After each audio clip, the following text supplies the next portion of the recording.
Friends, ಇದುವರೆಗೂ ನನ್ನ YouTube ಚಾನಲ್ನ ಸಬ್ಸ್ಕ್ರೈಬ್ ಮಾಡ್ಕೊಂಡಿಲ್ಲ ಅಂದರೆ ಈಗಲೇ ಸಬ್ಸ್ಕ್ರೈಬ್ ಮಾಡ್ಕೊಳ್ಳಿ. ಅದರ ಪಕ್ಕದಲ್ಲಿರುವಂಥ ಬೆಲ್ ಐಕನ್ನ ಕ್ಲಿಕ್ ಮಾಡಿದರೆ ನಾನು ಯಾವುದೇ ಹೊಸ ವಿಡಿಯೋ ಅಪ್ಲೋಡ್ ಮಾಡಿದ ತಕ್ಷಣ ನೀವು ನೋಡಬಹುದು.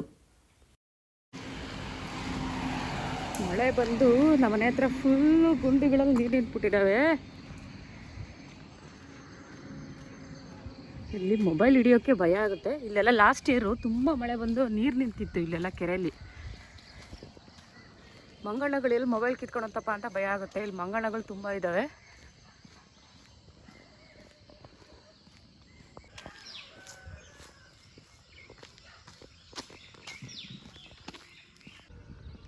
ಹಾಯ್, ಎಲ್ರಿಗೂ ನಮಸ್ಕಾರ. Welcome back to my YouTube channel. ನಾನು ನಿಮ್ಮ ಜ್ಯೋತಿ.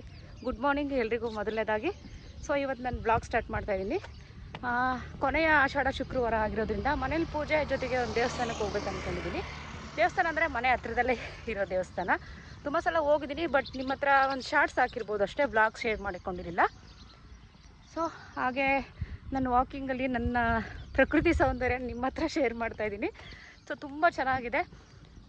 ಸೀಬೆ ಗಿಡ ನೋಡಿ, ಸೀಬೆ ಗಿಡ ಆಗಿರ್ಬೋದು. ಈ ಸಲ ಮಳೆ ಲೇಟಾಗಿ ಬಂದಿರೋದ್ರಿಂದ ಲೇಟಾಗಿ ಗೇಮೆ ಮಾಡಿದ್ದಾರೆ, ಬೀಜಗಳೆಲ್ಲ ಲೇಟಾಗಿ ಹಾಕಿದ್ದಾರೆ.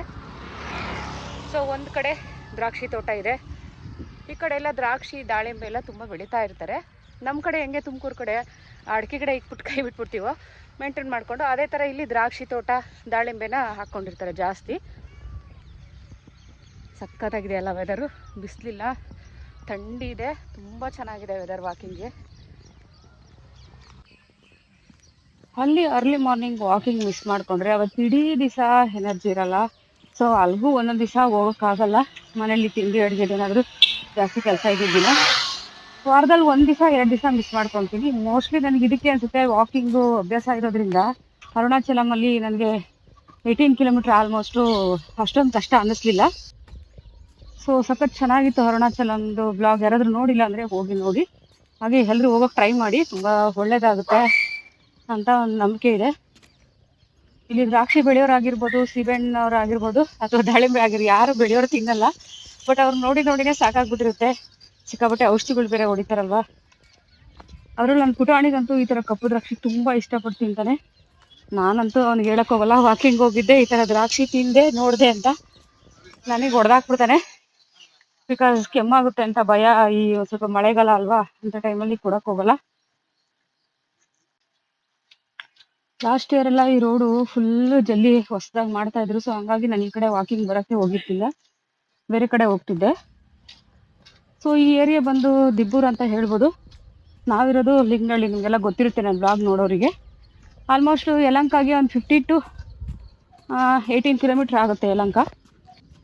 ತೋಟಗಳ ಜೊತೆಗೆ ಇಲ್ಲೂ ಸಹ ಸ್ವಲ್ಪ ಗಿಡಗಳೆಲ್ಲ ಕಡಿದು ಸೈಟ್ಗಳು ಮಾಡಿದ್ದಾರೆ, ಲೇಔಟ್ಗಳು ಮಾಡಿದ್ದಾರೆ. ಸೊ ಅದ್ರ ಜೊತೆಗೆ ತೋಟಗಳು ಸಹ ಇದೆ. ಸೊ ಈ ದೇವಸ್ಥಾನ ನೀವು ನಮ್ಮ ಶಾರ್ಟ್ಸಲ್ಲಿ ನೋಡಿರ್ತೀರಾ, ದುರ್ಗಾ ಪರಮೇಶ್ವರಿ ದೇವಸ್ಥಾನ. ಯಾವಾಗಲೂ ಹೋಗ್ತಾ ಇರ್ತೀನಿ. ಸೊ ಇಲ್ಲಿವರೆಗೂ ನನ್ನ ವಾಕಿಂಗ್ ಎಂಡ್ ಆಗುತ್ತೆ. ಪುಟಾಣಿ ಕರ್ಕೊಂಡು ಸ್ಕೂಲಿಗೆ ಡ್ರಾಪ್ ಮಾಡಿ ಬಂದು, ನಮ್ಮ ಮನೇಲಿ ಫ್ರೈಡೇ ಅಲ್ವಾ, ಸೊ ನಾನು ಪೂಜೆ ಮಾಡೋಕ್ಕೆ ಸ್ಟಾರ್ಟ್ ಮಾಡ್ತೀನಿ. ನಂಗೆ ಸ್ವಲ್ಪ ಮಗಳು ದೊಡ್ಡವಳು ಇರೋದ್ರಿಂದ ಅವಳು ಸ್ವಲ್ಪ ಹೆಲ್ಪ್ ಮಾಡ್ತಾಳೆ. ಅವಳು ಸ್ವಲ್ಪ ಮನೆ ಕ್ಲೀನ್ ಮಾಡಿಕೊಟ್ಟು ಹೋಗಿದ್ದಾಳೆ. ಸೊ ಹಂಗಾಗಿ ನಂದು ಸ್ನಾನ ಪೂಜೆ ಇರುತ್ತೆ. ವಾಕಿಂಗಿಂದ ಬರೋ ಅಷ್ಟೊತ್ತಿಗೆ ನನ್ನ ಮಗಳು ಬಾಗಿಲು ನೀರು ಹಾಕಿ ರಂಗೋಲಿ ಹಾಕಿದ್ದಾಳೆ. ಒಂದು ವಾಷಿಂಗ್ ಮಿಷಿನ್ ಒಂದು ರೌಂಡ್ ಹಾಕೋಗಿದ್ದೆ. ಸೊ ಬೆಳಗ್ಗೆನೇ ಹಾಕ್ಬಿಟ್ರೆ ಬಿಸಿಲಿರುವಾಗ ಒಣಗಿಬಿಡುತ್ತೆ. ಸೊ ಆಗಿದೆ ವಾಷಿಂಗ್ ಮಿಷಿನ್. ಸೊ ವಾಕಿಂಗ್ ಮುಗಿಸ್ ಬರೋ ಅಷ್ಟೊತ್ತಿಗೆ ಗಗನನು ಸಹ ಮನೆ ಕ್ಲೀನ್ ಮಾಡಿ ಬಾಗಿಲು ಹಾಕಿ ಆಫೀಸಿಗೆ ಹೊರಟಿದ್ಲು. ಸೊ ಅವಳನ್ನ ಬಸ್ ಸ್ಟಾಪಿಗೆ ಬಿಟ್ಟು ಬಂದ್ಬಿಡೋಣ ಅಂತ ನಾನು ನನ್ನ ಪುಟಾಣಿ ಬಸ್ ಸ್ಟಾಪಿಗೆ ಬಂದ್ವಿ. ಬಾಯ್. ಎಲ್ಲಿ ಬಸ್ಸೇ ಬಂದಿಲ್ಲ, ನಿನ್ನ ಬಸ್ಸು ಐತಾ ಇಲ್ವಾ ಗೊತ್ತಿಲ್ಲ. ಗಂಟೆಗೆ ಒಂದು ಬಸ್ಸು, ಒಂದು 2-3 ಬಸ್ ಬೆಳಗ್ಗೆ ಬರ್ತಾವೆ ಅಷ್ಟೇ. ಅದು ಬಿಟ್ಟರೆ ಇನ್ನು ಮುಗಿತಿನ್ನ ಸಾಯಂಕಾಲಕ್ಕೆ 1-2 ಬರ್ತವೆ. ಅದು ಹಿಂಗೆ ಅಂಗಲಿಗೆ ಚಿಕ್ಕೊಬ್ಬ ಅಂದರೆ ಸಾಕು.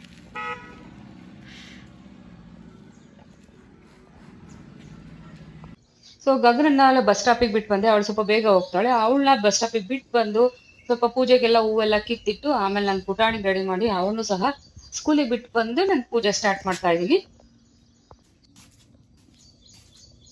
ಸೊ ಶಂಕು ಪುಷ್ಪದ ಒಂದು ವಿಡಿಯೋ ಮಾಡಿದ್ದೆ, ನೋಡಿಲ್ಲ ಅಂದ್ರೆ ನೋಡಿ. ತುಂಬಾ ಹೂ ಬಿಡ್ತಿತ್ತು ಅವಾಗ, ಇವಾಗೇನು ತುಂಬಾ ಕಡಿಮೆ ಆಗಿದೆ ಹೂ. ಎಲ್ಲೋ ಅಲ್ಲೊಂದು ಮಾತ್ರ ಬಿಡ್ತಾ ಇದೆ. ಮೋಸ್ಟ್ಲಿ ಅದು ಸೀಸನ್ ಅಂದ್ಕೊಂತೀನಿ. ಇದು ಹಿಂದಿನ ಬ್ಲಾಗ್ ನೀವು ನೋಡ್ಬೋದು. ನಾನು ಕಳಸ ಹೇಗೆ ಉಡೋದು, ನಾನು ಕಳಸಕ್ಕೆ ಏನೇನು ಹಾಕ್ತೀನಿ, ಸ್ವಲ್ಪ ಪೂಜೆ ಟಿಪ್ಸ್ಗಳನ್ನ ನಾನು ಕೊಟ್ಟಿದ್ದೀನಿ. ಯಾರಾದ್ರೂ ನೋಡಿಲ್ಲ ಅಂದರೆ ಹೋಗಿ ಚೆಕ್ ಮಾಡ್ಕೊಳ್ಳಿ. ಸೊ ಅದಕ್ಕೆ ಡೀಟೇಲಾಗಿ ನಾನು ಕಳಸ ಹೊಡೆದೆಲ್ಲ ತೋರ್ಸೋಕೆ ಹೋಗ್ತಾ ಇಲ್ಲ.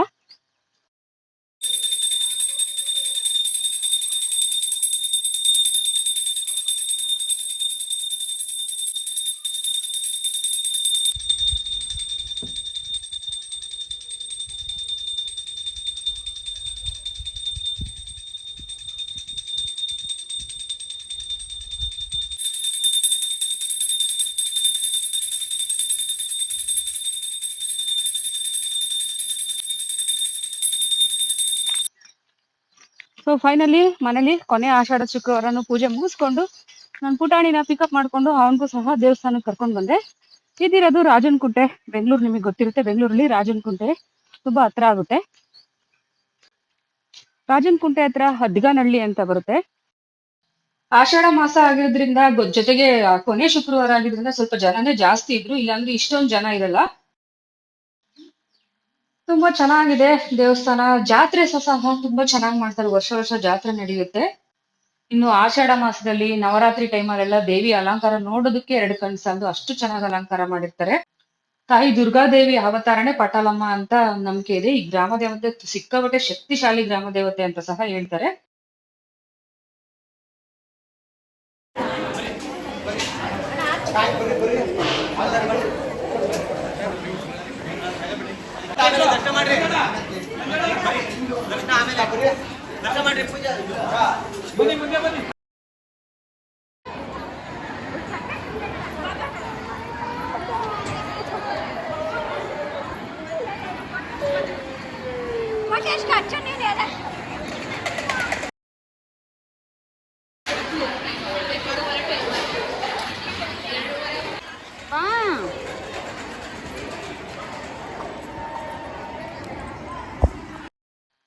ತಾಯಿ ಪಟಾಲಮ್ಮದು ಇದು ಉತ್ಸವ ಮೂರ್ತಿ ಆಗಿರುತ್ತೆ. ಸೊ ನಾವ್ ಹೆಣ್ಮಕ್ಳು ನಿಂಬೆಹಣ್ಣಿನ ಆರತಿ ಎಲ್ಲ ಮಾಡೋರು ಉತ್ಸವ ಮೂರ್ತಿಗೆ ಮಾಡ್ಲಿ ಅಂತ ಹೇಳ್ಬಿಟ್ಟು ಸೊ ಆಚೆ ಇಟ್ಟಿರ್ತಾರೆ. ಸೊ ನಾನು ಪುಟಾಣಿ ದರ್ಶನ ಮುಗಿಸ್ಕೊಂಡು ಪ್ರಸಾದ ತಗೊಂಡು ಆಚೆ ಬಂದ್ವಿ. ದೇವಸ್ಥಾನ ಹೊರಗಡೆನೂ ಅಷ್ಟೇ ತುಂಬಾ ಚೆನ್ನಾಗಿದೆ. ಪುಟ್ಟದಾಗ ಒಂದು ಕಲ್ಯಾಣಿ ಸಹ ಇದೆ. ಹಾಗೆ ನವಗ್ರಹದ್ದು ಸಪರೇಟ್ ಆಗಿ ದೇವಸ್ಥಾನ ಇದೆ, ತುಂಬಾ ಚೆನ್ನಾಗಿದೆ ನೋಡೋದಕ್ಕೆ. ಆಕ್ಚುಲಿ ಈ ಸಲ ನನ್ ಪುಟಾಣಿ ನನ್ ವಿಡಿಯೋ ಮಾಡ್ಕೊಂಡಿದ್ದೇನೆ, ಸ್ವಲ್ಪ ಆ ಕಡೆ ಈ ಕಡೆ ಆಗಿದೆ, ಆದ್ರೆ ಫಸ್ಟ್ ಟೈಮ್ ಅಲ್ವಾ, ಚೆನ್ನಾಗಿ ಮಾಡಿದ್ದೇನೆ. ನೀವು ಯಾರಾದ್ರೂ ನನ್ ವಿಡಿಯೋ ನೋಡ್ತಾ ಇದ್ರೆ ಈ ಕಡೆ ರಾಜನಕುಂಟೆ ಕಡೆ ಬಂದ್ರೆ ಮಂಗಳವಾರ ಶುಕ್ರವಾರ ಪಟಾಲಮ್ಮನ ದರ್ಶನ ಮಾಡ್ಕೊಳ್ಳಿ, ತುಂಬಾ ಒಳ್ಳೇದಾಗುತ್ತೆ. ಗೊತ್ತಿಲ್ಲ, ತುಂಬಾ ಮನ್ಸಿಗೆ ಶಾಂತಿ ನೆಮ್ಮದಿ ಅನ್ಸುತ್ತೆ. ಸೊ ನಾನ್ ಅವಾಗವಾಗ ಬರ್ತಾ ಇರ್ತೀನಿ. ಆಕ್ಚುಲಿ ಈ ದೇವಸ್ಥಾನ ಪೂಜೆ ಆಗೋದೇ ಆಲ್ಮೋಸ್ಟ್ ಒಂದು 12:30 ಆಗುತ್ತೆ. ಮೋಸ್ಟ್ಲಿ ಆಷಾಢ ಅಂತ ಹೇಳ್ಬಿಟ್ಟು 11 o'clock ಮುಗಿಸಿದ್ದಾರೆ. ಸೊ ಈವ್ನಿಂಗ್ ಒಂದು 5-6ಗೆಲ್ಲ ಓಪನ್ ಇರುತ್ತೆ. ಬಟ್ ಅರ್ಲಿ ಮಾರ್ನಿಂಗ್ ಅಲ್ಲಿ ಸ್ವಲ್ಪ ಮೇ ಬಿ ಓಪನ್ ಇರುತ್ತೆ, ನನ್ಗೆ ಗೊತ್ತಿಲ್ಲ. ನಾನು 10 ಗಂಟೆ 11 ಗಂಟೆಗೆ ಬಂದಾಗೆಲ್ಲ ದೇವ್ರಿಗೆ ಅಲಂಕಾರ ಮಾಡ್ತಾ ಇರ್ತಾರೆ. ಸೊ ನಮ್ಗೆ ದರ್ಶನ ಸಿಗಲ್ಲ. ಪೂಜೆ 12 ಗಂಟೆ 12:30 ಪೂಜೆ ಆಗುವಾಗ ನಿಮ್ಗೆ ದರ್ಶನ ಸಿಗುತ್ತೆ ನಮ್ಗೆ.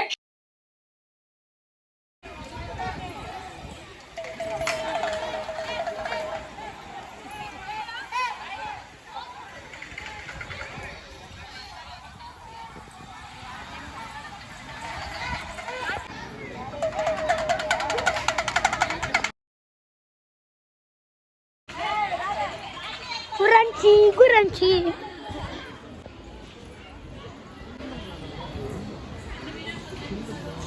ಕೊನೆ ಆಷಾಢ ಶುಕ್ರವಾರದಿಂದ ಸಿಕ್ಕಾಬಟ್ಟೆ ಜನ ಇದ್ದಾರೆ. ಸಿಕ್ಕಾಬಟ್ಟೆ ಅಂದ್ರೆ ಮೂವ್ ಆಗ್ತಾ ಇದೆ, ಅಷ್ಟೊಂದು ಜನ ಇಲ್ಲ. ದೈವಕ್ಕೆಲ್ಲ ದರ್ಶನ ಆಯ್ತು.